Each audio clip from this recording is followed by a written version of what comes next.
Dear friends, आज हम income from house property पढ़ने वाले हैं। इनकम टैक्स में मैंने आपको बताया है कि टैक्सेबल इनकम की गणना करने के लिए आय को हम 5 शीर्षकों में विभाजित करते हैं।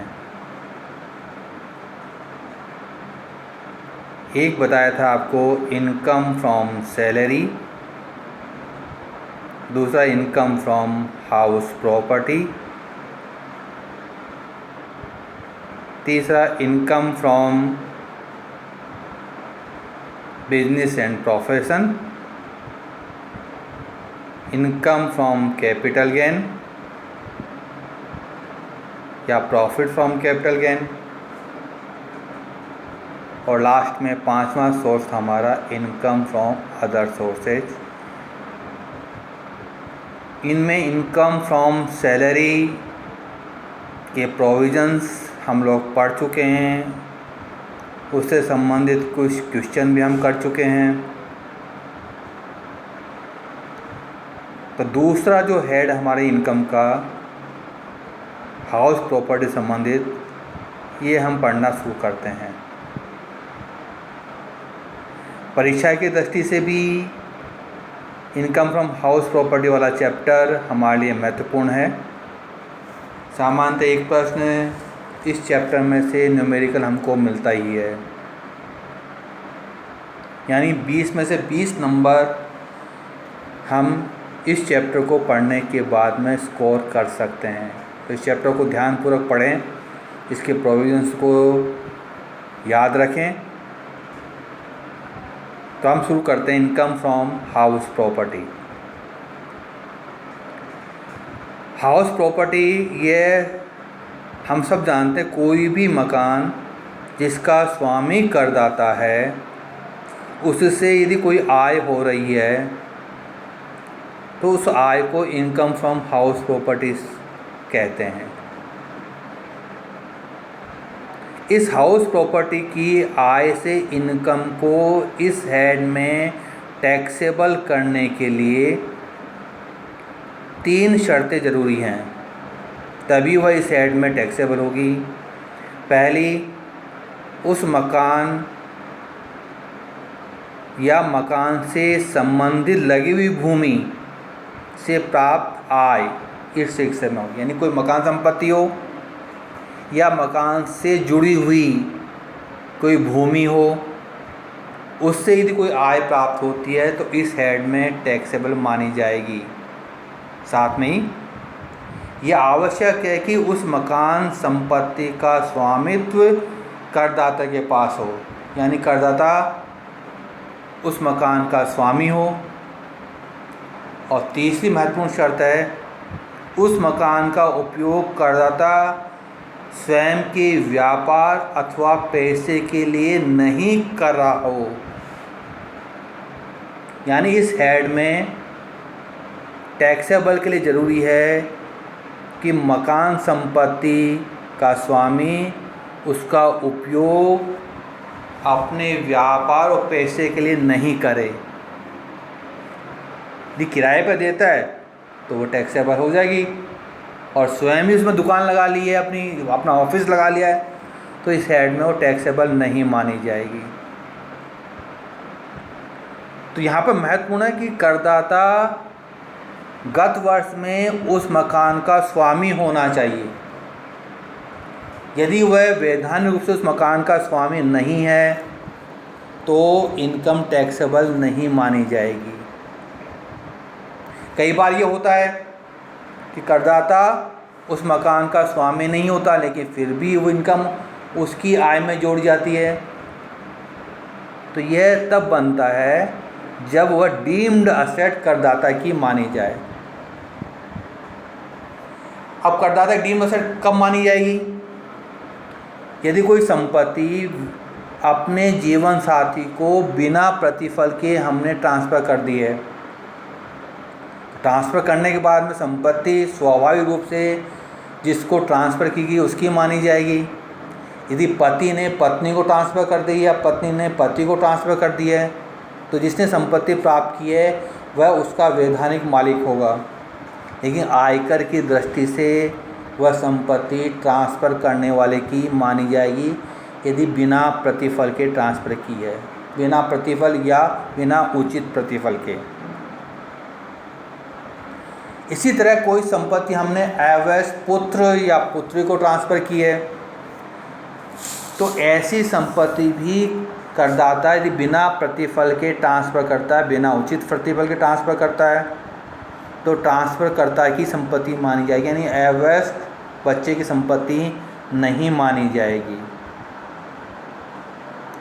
यदि हमारे पास में गत वर्ष में कोई अविभाजित संपत्ति है, यानी जिसका विभाजन करना संभव नहीं है, यानी कोई मकान ऐसा है जिसमें परिवार के सदस्यों में उसका विभाजन करना संभव नहीं, जैसे HUF की कोई संपत्ति है तो विभाजित होने के बाद में संपत्ति सदस्यों की मानी जाती है। लेकिन संपत्ति जिसका विभाजन नहीं किया जा सकता हो तो गत वर्ष में वह संपत्ति उस सदस्य की मानी जाएगी जिसके स्वामित्व में वह संपत्ति है, जो उसका धारक है वह उस संपत्ति के लिए कर चुकाने के लिए उत्तरदायी माना जाएगा। इसी तरह कोई सहकारी समिति है या कोई हाउसिंग बोर्ड है या कोई डेवलपमेंट अथॉरिटी है, सिटी डेवलपमेंट अथॉरिटी जैसे जयपुर में जयपुर डेवलपमेंट अथॉरिटी है JDA, यह कोई मकान संपत्ति किसी करदाता को आवंटित करती है तो मकान संपत्ति का स्वामित्व तब तक ट्रांसफ़र नहीं होता है संबंधित संस्था के द्वारा जब तक अंतिम किस्त का भुगतान नहीं कर दिया जाता। लेकिन कर निर्धारण के लिए आवंटन के बाद वह संपत्ति करदाता की मानी जाएगी, उससे प्राप्त होने वाली आय पर करदाता को कर देना होगा। यदि करदाता ने कोई मकान खरीद लिया है, प्रतिफल का भुगतान कर दिया है, लेकिन उसका पंजीकरण रजिस्ट्री अपने नाम से नहीं करवाई है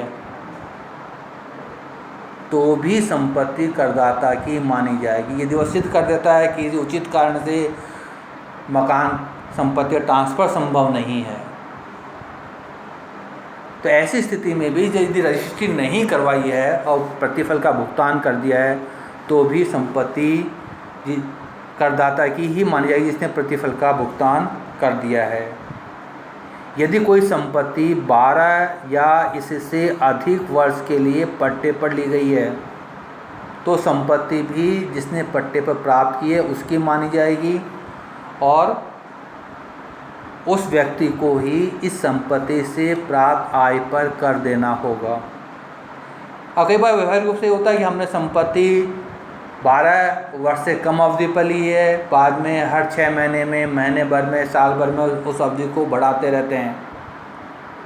तो यदि अल्प अवधि के लिए यदि बढ़ाई गई है तो संपत्ति प्राप्तकर्ता के जिसने पट्टे पर प्राप्त किया उसकी नहीं मानी जाएगी। संपत्ति तभी मानी जाएगी जब 12 या इससे अधिक वर्षों के लिए वो पट्टे पर प्राप्त की है।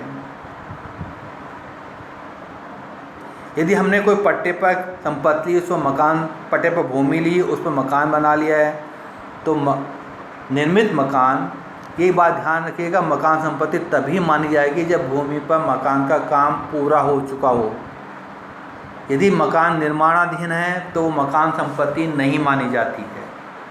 यदि मकान बन चुका है तो पट्टे पर बनाई गई या किराए पर ली गई संपत्ति है उसका स्वामित्व भी उसी व्यक्ति का माना है जिसने मकान बनवाया है। इसी तरह हमने कोई मकान गिरवी रख दिया है तो गिरवी रखे गए मकान की संपत्ति पर भी रखने वाले व्यक्ति का स्वामित्व होगा, वह उसी के द्वारा इस पर कर दिया जाएगा। यानी कोई संपत्ति हमने गिरवी रखी है तो गिरवी रखने पर जिसके पास गिरवी रखी है उसको स्वामित्व नहीं मिलता। यदि हम लोन चुकाने के अंतर्गत डिफ़ाल्टी हो जाते हैं, नहीं चुकाते हैं तो कानूनी प्रक्रिया पूरी होने पर उस संपत्ति को बेचकर राशि प्राप्त करने का अधिकार उस व्यक्ति का होता है। लेकिन ये अधिकार तभी मिलेगा जब हम लोन में डिफ़ाल्टी हो जाए या नहीं चुकाएं। इसलिए गिरवी पर रखी गई संपत्ति यह करदाता की ही मानी जाएगी, यानी गिरवी रखने वाले व्यक्ति की मानी जाएगी और उसी व्यक्ति को इस पर कर देना होगा। यहाँ पर एक बात और ध्यान रखिएगा, यदि कोई मकान संपत्ति विदेश में भी स्थित है तो विदेश में स्थित होने पर यह अधिकार नहीं मिलता कि संपत्ति कर योग्य नहीं है। हमारे रेजिडेंशियल स्टेटस जो नियम पढ़े हैं हमने कि निवासी करदाता के लिए विदेश में स्थित संपत्ति भी कर योग्य होगी। तो विदेश में कोई संपत्ति है तो निवासी करदाता के लिए वह भी कर योग्य संपत्ति मानी जाएगी और उसकी आय में सम्मिलित किया जाएगा इनकम फ्रॉम हाउस प्रॉपर्टी के लिए। कई बार ये स्थिति ऐसी बनती है कि हमारे पास ऐसी कोई संपत्ति है जिसमें मकान संपत्ति से कोई आय मिलती है, आय मकान संपत्ति और उसकी कुछ सुविधाओं के लिए अलग से भी हमें आय प्राप्त होती है। जैसे हमने कोई मकान संपत्ति किराए पर दी, उसमें कोई मशीन भी रखी हुई थी, उस मशीन से हमें अलग से आय प्राप्त होती है। यदि हमारे मकान की स्थिति ऐसी है कि वह बिना उस मशीन के मकान देना संभव नहीं है, इस स्थिति में उस संपत्ति का से जो आय प्राप्त हो रही है वह इस शीर्षक में कर योग्य नहीं होगी। यदि अलग अलग करना संभव है कि मकान का किराया इतना है, प्राप्त सुविधाओं का किराया इतना है, तो अलग अलग करने पर मकान का किराया इस हेड में और सुविधाओं का किराया अलग से इनकम फ्रॉम अदर सोर्स में सम्मिलित किया जाएगा। और अलग अलग करना संभव नहीं है तो इस हेड में उस मकान संपत्ति से प्राप्त आय को सम्मिलित नहीं करेंगे। एक बात और ध्यान रखिएगा, इस हेड में सभी मकान संपत्तियों से प्राप्त आय कर योग्य नहीं, यानी कुछ आय कर मुक्त भी होती है, यानी जिसका स्वामित्व करदाता के पास में है, स्वामित्व होने के बाद भी उस आय को करदाता की कर योग्य आय यानी income from taxable income from house property में सम्मिलित नहीं करेंगे। ऐसी कौन कौन सी आय हो सकती है? यदि हमारी मकान संपत्ति किसी एग्रीकल्चर लैंड पर बनी हुई है, यानी ऐसी भूमि जिसका उपयोग कृषि कार्य के लिए किया जा रहा है, उस पर हमने मकान भी बना रखा है, तो मकान से प्राप्त आय एग्रीकल्चर इनकम मानी जाएगी, इनकम फ्रॉम हाउस प्रॉपर्टी में उसको नहीं जोड़ेंगे। भूतपूर्व देशी रियासतों के राजा का एक आवासीय भवन या उसका महल जो किराए पर नहीं दिया गया हो तो उसका वार्षिक मूल्य भी संपत्ति नहीं माना जाएगा। यानी एक आवासीय महल यह भूतपूर्व देशी रियासत के लिए कर मुक्त होता है, कर योग्य आय में नहीं जोड़ा जाएगा। इसी तरह जैसे शुरू में बताया था, करदाता यदि उस मकान संपत्ति का उपयोग अपने बिजनेस या प्रोफेशन के लिए करता है तो भी उस मकान संपत्ति से प्राप्त आय यह टैक्सेबल इस हेड में नहीं होगी। इसी तरह यदि उस मकान संपत्ति का उपयोग किसी चैरिटेबल या रिलीजियस ट्रस्ट को ट्रांसफ़र कर दिया है या ट्रस्ट की संपत्ति है तो भी इस हेड में टैक्सेबल नहीं होगी। यानी चैरिटेबल ट्रस्ट, रिलीजियस ट्रस्ट की मकान संपत्ति से आय यह कर मुक्त होती है। लोकल बॉडी की मकान संपत्ति से आय ये भी कर मुक्त होती है। मार्केटिंग अथॉरिटी को गोदाम किराए पर दिया गया है, उससे प्राप्त आय भी कर मुक्त होती है।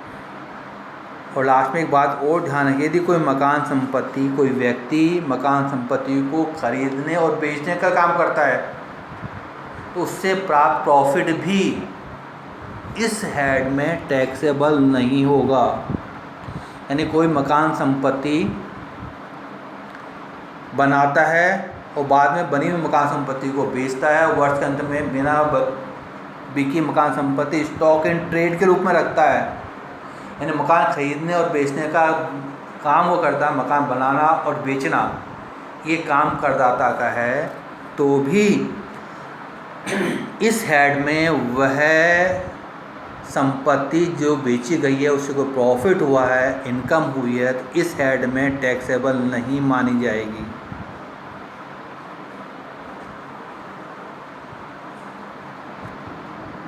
यदि करदाता के पास में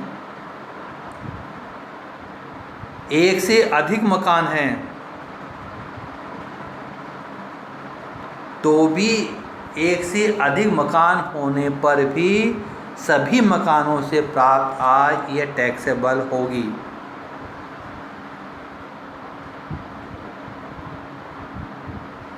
ये ध्यान रखिएगा, किसी मकान संपत्ति से आय यह ऋणात्मक नहीं होती, शून्य हो सकती है लेकिन ऋणात्मक नहीं होती। यहाँ पे ये भी ध्यान रखिएगा, कुछ आय यह इनकम फ्रॉम हाउस प्रॉपर्टी में सम्मिलित नहीं करके, यानी हाउस प्रॉपर्टी होते हुए भी उसकी आय हाउस प्रॉपर्टी हेड में सम्मिलित न करके इनकम फ्रॉम अदर सोर्सेस में सम्मिलित करते हैं। जैसे पहले बताया मैंने कि यदि मकान खरीद कर अथवा निर्माण करके अथवा किराए पर देने का व्यवसाय करते हैं तो मकान से प्राप्त होने वाला किराया ये बिजनेस इनकम मानी जाएगी और बिजनेस प्रोफेशन या बिजनेस इनकम में ये टैक्सेबल होगी। इसी तरह मकान बेचने से कोई पूंजीगत प्रॉफिट हुआ, कैपिटल इनकम हुई है, तो भी इस इनकम को कैपिटल हेड में टैक्सेबल करेंगे, इनकम फ्रॉम हाउस प्रॉपर्टी में नहीं टैक्सेबल करेंगे। तो आज हमने पढ़ लिया इस हेड के अंतर्गत कि मकान संपत्ति से आय कब मानी जाएगी, कब आप उस मकान संपत्ति के स्वामी नहीं हैं फिर भी वह आपकी इनकम में जोड़ी जाएगी, कौन सी आय है जो कर मुक्त मानी जाएगी, कौन सी आय है जो अदर हेड में टैक्सेबल होगी। ये बेसिक था इस चैप्टर का। आपको यहाँ पर कोई भी पॉइंट समझ में नहीं आया हो तो व्हाट्सएप पर ज़रूर मुझसे कांटेक्ट करें। इसके बाद हम पढ़ेंगे कि हम किस प्रकार इस हेड में टैक्सेबल इनकम ज्ञात करते हैं, उसके संबंध में क्या क्या इनकम टैक्स में प्रोविज़न दिए गए हैं। तो यहाँ तक कोई कठिनाई हो तो आप मुझसे पूछ सकते हैं। Thank you.